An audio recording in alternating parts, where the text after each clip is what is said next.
જય માતાજી, હું પદ્મિની બાવાળા. જે પણ અત્યારે નિવેદન આવ્યું છે આપણે જયરાજભાઈનું કે અહીંયાથી અંત છે, તો જયરાજભાઈ આપણે અંત નથી. આપ ક્ષત્રિય સમાજના દીકરા છો, અમે ક્ષત્રિય સમાજના બહેનું છીએ, તો આપને થોડોક તો વિચાર કરવો જોઈએ ભાઈ કે આપણે એકલા આપ ડિસિઝન નથી લઈ શકતા. અને હું રાજકીય લેવલે મોદી સાહેબને પણ હું પૂછવા માંગુ છું કે રૂપાલાભાઈ વિરુદ્ધ 10 ફરિયાદો થઈ છે, માનહાનિના દાવા થયા છે, તો એને અરેસ્ટ કેમ નહીં? કેમ? આમાં હું એ પ્રશ્ન કરવા માંગુ છું કે રાજકીય લેવલે કોઈ પણ ગુનો કરી શકો છો, એ બધાને ગુનો કરવાનો હક છે. તો આટલો બધો મોટો ગુનો જે રૂપાલાભાઈ જે બોલ્યા છે, જે અમારા માન ઉપર ગયા છે, અને આજ રાજપૂત ક્ષત્રિયના બહેનો નહીં, કોઈ પણ બહેનો, કોઈ પણ સમાજના બહેનો વિશે આ નથી બોલી શકાતું રૂપાલાભાઈને. તો રૂપાલાભાઈએ શું એવું સારું કામ કર્યું છે?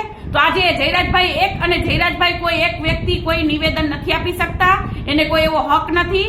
અને સમાજ આખો વિરોધ છે, અને સમાજના બહેનો તો ખૂબ જ વિરોધમાં છે, અને સમાજના ભાઈઓ પણ ખૂબ જ વિરોધમાં છે. તો અમે આ જયરાજભાઈનું નિવેદન નહીં ચલાવી લઈએ, અને માફી તો આપવાની જ નથી. માફી તો રૂપાલાભાઈ 5 નહીં 500 વખત માફે ને તો પણ એને માફ નથી.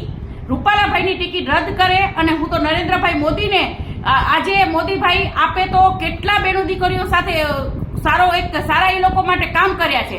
તો આપ તો સમજો કે અમે બહેનો દીકરીઓ આપની પાસે ભીખ નથી માંગતા, અમે આપની પાસે ન્યાય માંગીએ છીએ, અને અમને ન્યાય મળવો જોઈએ. રાજપૂત ક્ષત્રિય સમાજને ન્યાય મળવો જોઈએ કે કોઈને પણ હક નથી. રૂપાલાભાઈ નહીં, અમારા ક્ષત્રિય સમાજના દીકરાને પણ કોઈ હક નથી કે કોઈ પણ બહેનો દીકરીઓ વિશે બોલે, કોઈ પણ સમાજના બહેનો દીકરીઓ વિશે બોલે.